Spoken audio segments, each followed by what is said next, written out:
Tonight we are making a 30-minute meal. I'm starting with my Dutch oven in here. I've got 1 pound of ground beef, and we're just going to cook this up.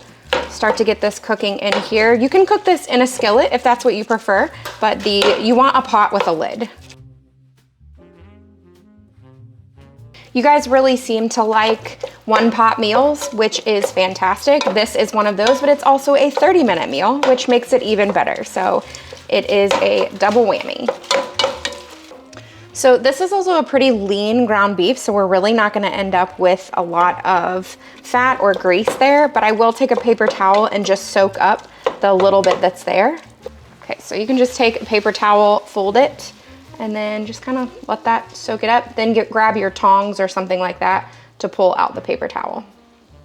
Okay, so now we're gonna put about 3 to 4 cloves of garlic in here and just let that cook for a minute or two. I am taking some red pepper flakes, just about a quarter teaspoon. You really don't need much at all, and sprinkling that in. I'm gonna let that cook as well. And we'll just start to let this all saute together. We also wanna add some Italian seasoning. I'm gonna add about a half teaspoon of this as well. Add as much or as little as you like. I probably could have used my smaller pot to make this, but I had just finished washing this one, so it was conveniently there. Okay, so I have in this measuring cup here 1 cup of orzo. We're gonna pour all of that in. Just let it toast for a minute. Okay, so we're on medium-high heat right now. Add an entire can of tomato sauce. This is a 15-ounce can.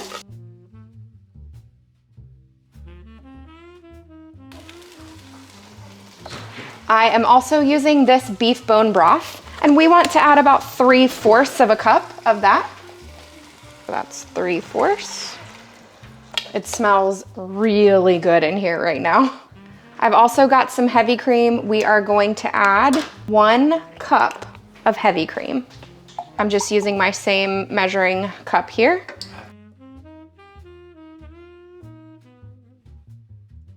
Now we're just mixing it together. And we do want this to bubble slightly, so it doesn't have to come to this rolling boil, but you do want it to be kind of like a low boil. We have it on a medium right now. I'm gonna keep it on medium until we get to that low boil. Then I'll probably end up turning it down more to like a medium low. It's gonna simmer for about 10 minutes. You do want to come over and stir this pretty frequently though, just so the orzo doesn't stick to the bottom of the pot. Oh, about 10 minutes. Let me go ahead and set a timer for that.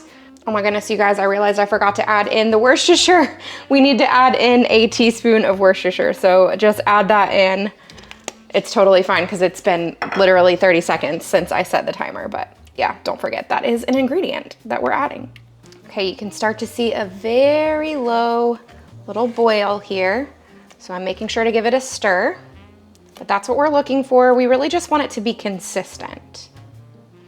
Okay guys, the timer just went off. I'm gonna give it another stir. So in that 10-minute period, I stirred it I think it was probably about 3 times, and each time you could definitely feel it start to stick at the bottom. So just so you guys are aware, the numbers on my stove go from low up to about 6. So, and I currently have it on 2.5. So it's still pretty low right now. I'm gonna turn the heat all the way off. We don't need it on at all anymore. I've got a little bit of Parmesan cheese. I do wish that I had more because, well, I mean, you need about a 1/2 cup. I probably have a 1/4 cup of Parmesan cheese, okay? So I'm gonna just go ahead and dump that whole thing in. Okay, also, we are going to add in some baby spinach. I'm not gonna take the stems off mine.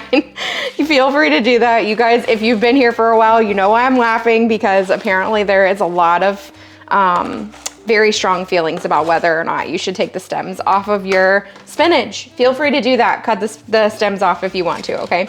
So we're stirring in the spinach, and I'm gonna put a lid on this and just let it sit for 3 to 5 minutes, and then it's gonna be ready to eat, okay? So just pop a lid on, and then we'll be ready.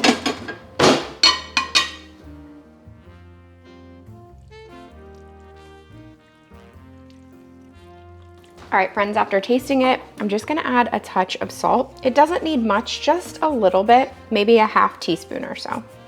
Okay, now stir that together and it's ready to serve. We are ready for dinner. Look at this, super easy dinner. Really tasty. I mean, it's just like a creamy tomato pasta, but it's not your typical pasta, it's your orzo pasta. But if you don't have orzo, you could definitely make this with another type of pasta. But it's very good. It's perfect for tonight, especially since it's cold and rainy.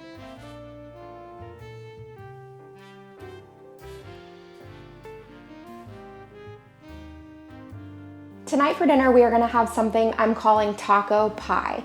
And this is one of those recipes that I always have the ingredients for.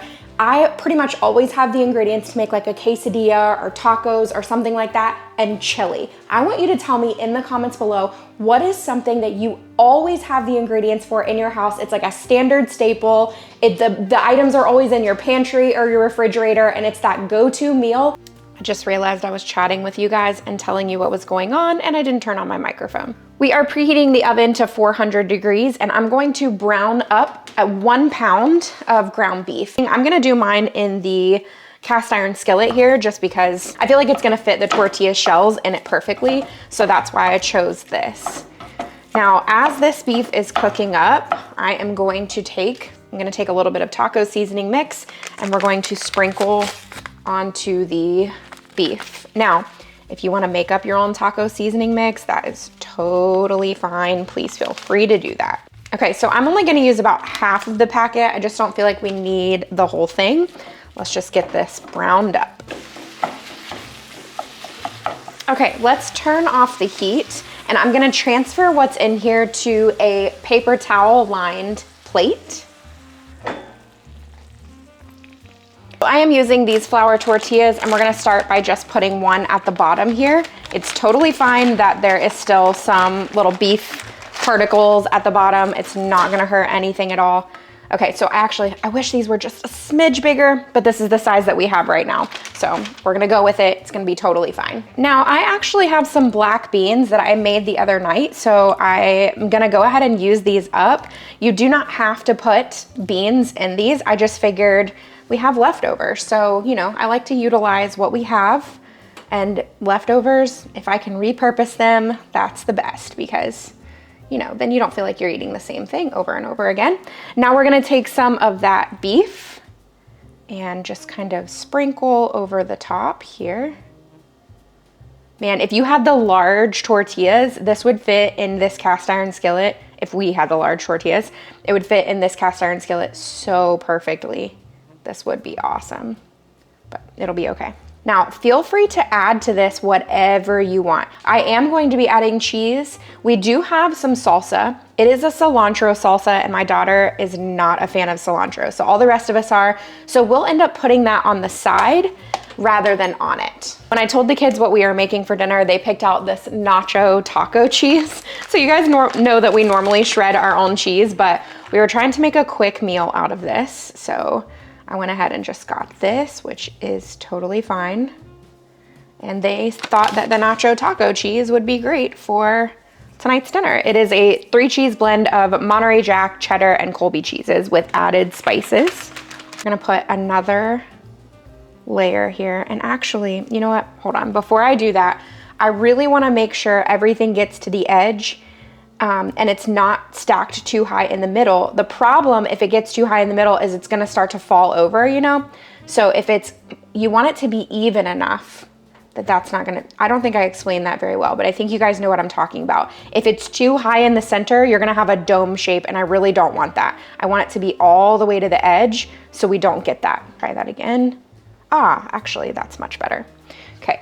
Now we're gonna try and put some more black beans on the top, which they are cold. This would probably be easier to spread if the black beans were hot. And you can do as many layers as you want. And you can also fill it with whatever ingredients you want. You could absolutely make this in a pie dish as well. So if you don't have a cast iron skillet, don't feel like you can't make this. Perfect timing, the oven is ready. So add cheese to this layer, and then one. I'm also serving this alongside one of those bagged salads. It's just not pre-made, but you kind of, pre-made in the sense that you have all the ingredients in the bag and you just throw it together. Now, I don't think you have to do this next step, but I am gonna go ahead and add another tortilla onto the top of this one. And that's just really gonna kind of like solidify the whole pie concept. Okay, so another tortilla onto the top. And this might be a little extra, but I'm gonna top this tortilla with a little bit of cheese, not quite as much as the other layers, and just have that kind of melt on the top. I don't know. My thought process behind it is it'll look pretty. We'll see how it actually looks though. Everything is cooked in here. It's really just a warm through at this point. It's at 400, so let's go about 15 minutes maybe, 10, 15 minutes, and we'll see what it looks like. Okay friends, I'm taking this out now. This has been in for 15 minutes. And it looks exactly like what I want it to look like. I'm gonna let this sit for just maybe 5 minutes or so before we cut into it. We'll be cutting it like pieces of pie.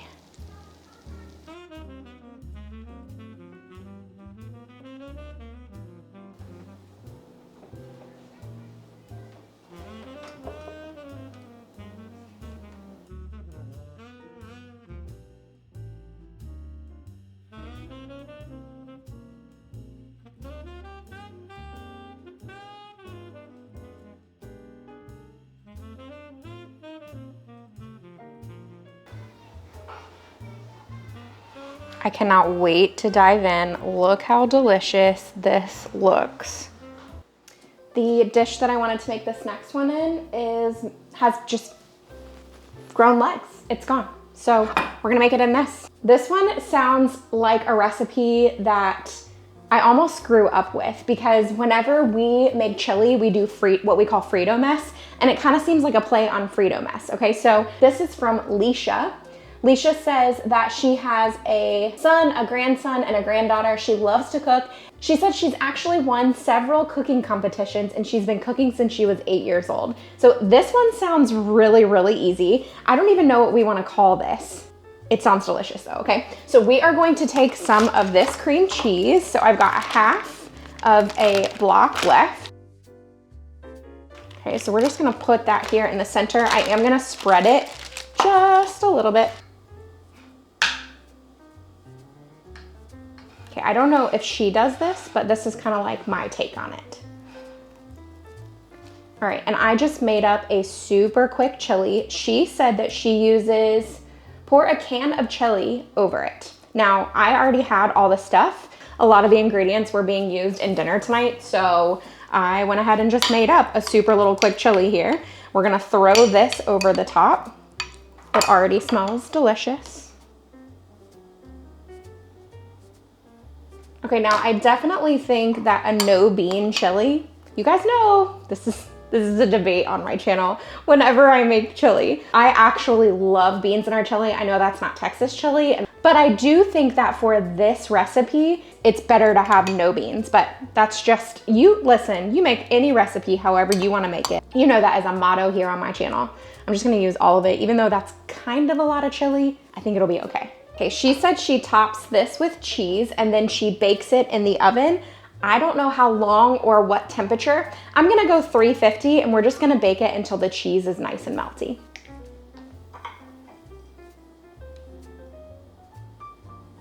Now, she uses a cheddar cheese. I'm actually using a pepper jack because I already had it shredded. You can use whatever you wanna use. You guys know that. As soon as my oven is preheated, this is gonna go into my preheated oven and we'll start at like 10 minutes and see how it looks. But I think as long as it doesn't spread too much, chips around the edge here could actually be really pretty. Okay, so this one it's cream cheese, chili, and cheese. And she said it's best served with Fritos. We don't have any Fritos obviously right now, yeah, so it would be perfect. Yeah. What's in the chili? Just my normal chili, except no beans. I did no bean chili for this purpose. You could put a glob of sour cream on the top. That is so good. That's the money appetizer right there. It doesn't need the sour cream. Now that you've tried it, do you still feel like it needs the sour cream? Agreed. That's really good. That is really good. This is delicious. Oh my goodness. Okay, This is gonna be a winner, I think, for everybody for sure. Yeah, I can't think of anything else I'd do other than just Cholula. But that's what I do for most things. No, yeah, but all these flavors work together perfectly. If you had the big Fritos, the scoops, that would be ideal. What's this person's backstory? Leisha is her name. Oh, she says to top it with chopped tomatoes and green onions too. So Leisha didn't give me much information about like where she's from and stuff. This is delicious. It's very good. The majority of tonight's recipe is actually gonna be cooked over on the stovetop, but before we do anything else, we've got to get our potatoes cut. Now, the recipe actually says to slice potatoes. I'm not gonna do that. I'm gonna cube them. I don't really have a good reason for this. I feel like it would just be good with cubed potatoes. I am also not going to peel our potatoes, but if that's something that you prefer to do, that's totally fine. Also, I am a little,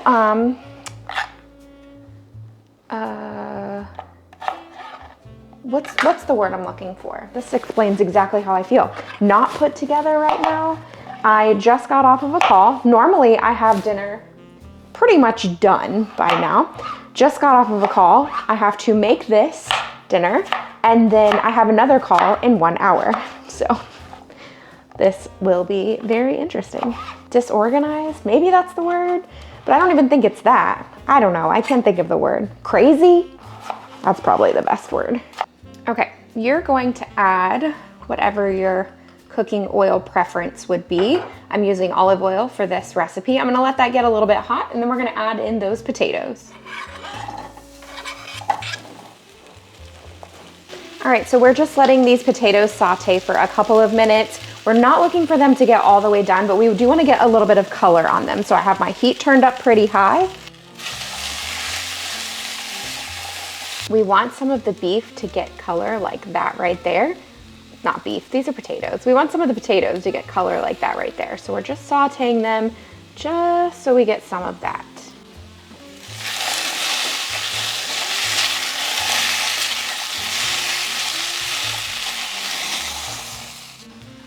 All right, while these continue to saute, I am going to add in some mushrooms. So I've got a pack of mushrooms here. I'm only gonna add about half.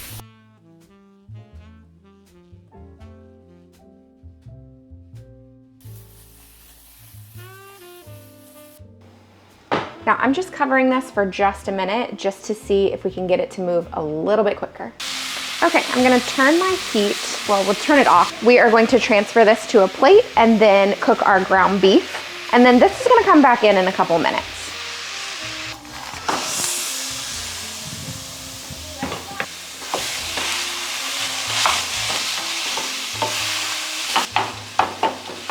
We are going to completely brown up this ground beef. So that is nice and brown. Let's go ahead and add back in those potatoes and the mushrooms.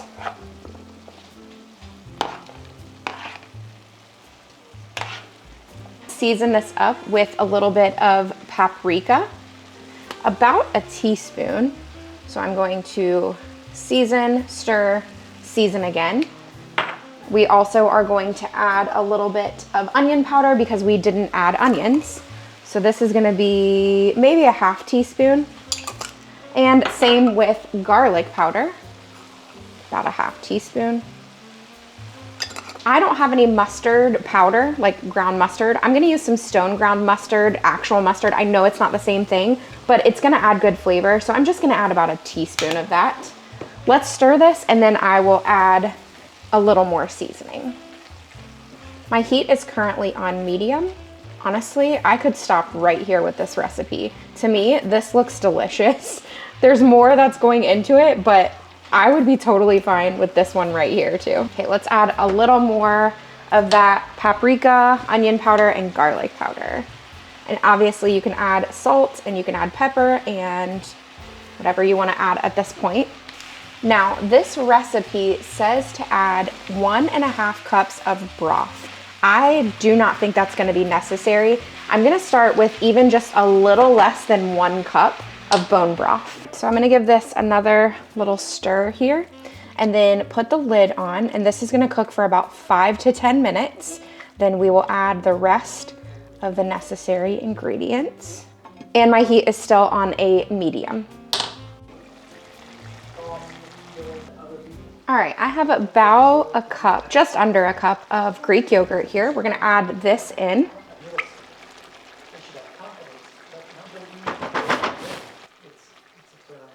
Our heat is currently on low. The recipe calls for 2 cups of cheese, but I'm gonna add in just around a cup. I feel like 2 cups for this amount is a bit much. Okay, let's start to incorporate that. I also have some cornstarch mixed in water, and we are gonna pour that in and just let this thicken up for just a couple minutes. So this is just gonna simmer 1 to 2 minutes, and it should be good to go. I am gonna top it with a little bit of parsley just for color.